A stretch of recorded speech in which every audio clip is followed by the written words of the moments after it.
So there's so many whys, but it will transform your life, I guarantee you, if you start reading the Bible every day. My tips for giving you success in doing it, these were some things that were helpful for me.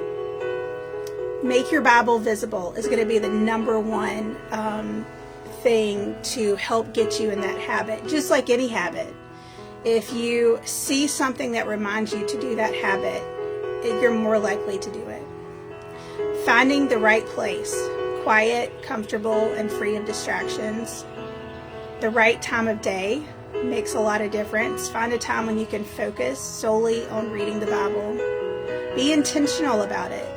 Write a note, a reminder, put it in your planner, your calendar. You're more likely to do something if it's written down. That's absolutely been proven. Take your Bible on trips. It's a great time to try to start doing that now that we're in summer and people are moving a good bit more. But also take it to appointments, doctor's appointments, hair appointments. If you're waiting in a car for your kids somewhere, it's a great time to have your Bible with you. Tie it to an already established habit. So if you already have something you're regularly doing, put reading your Bible with that, and it's guaranteed to help you a bit for success.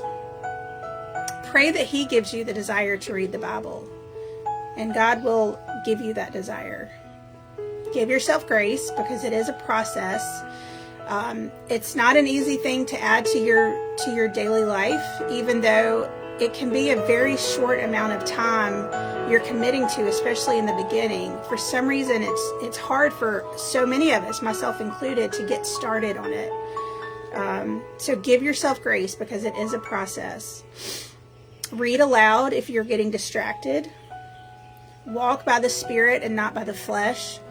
So your flesh is going to not want to do it. But just walking in the Spirit will help you do things you could not imagine you're capable of doing. Set a phone alarm to remind you to get in your quiet time. Keep your focus on God. Surround yourself with things that are pleasing to Him. Don't miss more than one day. Start small, and I'm talking really small. Don't feel bad about just opening your Bible. And stop. Open your Bible at least to start the habit. And if you only get done with a paragraph, I remember doing that sometimes in the very early days of getting in the habit. That's okay. Start small, get in the habit. Ask where you saw God in what you read. That will help you think through and really make sure you're remembering what you read. Be uncomfortable for God and be disruptible for God. Doing things like reading your Bible. It can get you out of your comfort zone, and it can disrupt your life a little bit.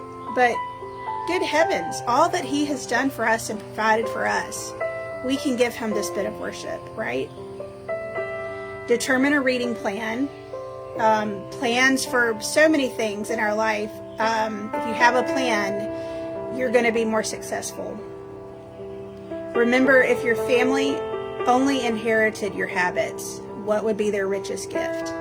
That's something I recently read, and I thought that was a really great thing to remember, because they can inherit your habits, because they will see your habits and it can transfer to them. They can want what they're seeing you have by getting in the Word every day. Have an accountability partner. Also, Whitney mentioned, I think yesterday, an accountability partner can just be someone who knows you're reading and checking in on you every so often, but they also could be somebody that you're discussing what you read together. Because just like in Sunday school, I've mentioned how important it is to be involved in a small group or a Sunday school. If you've got someone you're discussing what you've read, it will enrich what you've read so much, because you'll hear ideas from other people, how they felt, what they thought about certain things in the Bible, and it can just really open your eyes to things that you just never thought about.